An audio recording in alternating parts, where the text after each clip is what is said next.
Guideline অনুসারে notification অনুসারে ত্রিপুরা যারা অবৈধভাবে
আজকে আমরা ন্যাশনাল যেটা ইস্যু এটা হইল যে গত 19 মে 2025 মিনিস্টার অফ হোম অ্যাফেয়ার্স থেকে একটা নোটিফিকেশন বাইর হয়েছে।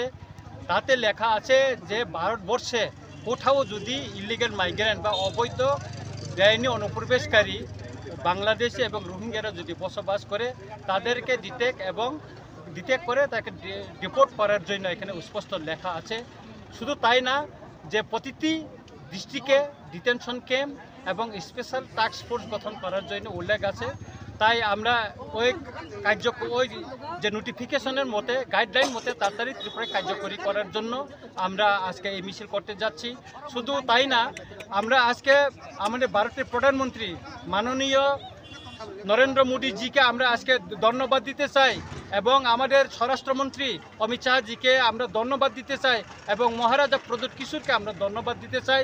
আমাদের এই ত্রিপুরা রাজ্যের বর্তমানে যে অবস্থা, বেআইনি অনুপ্রবেশকারী যে এখানে অনুপ্রবেশ হচ্ছে তার প্রতি সমর্থন জানানোর জন্য এবং এটাকে জাতীয় ইস্যু করে যে নোটিফিকেশন বাইর করেছে তার জন্য স্বরাষ্ট্রমন্ত্রী এবং প্রধানমন্ত্রীকে আমরা ত্রিপুরাবাসীর পক্ষ থেকে এবং আমার রামচন্দ্রঘাট বিধানসভা কেন্দ্র থেকে আমরা ধন্যবাদ জানিয়ে আজকে র্যালি করতে যাচ্ছি।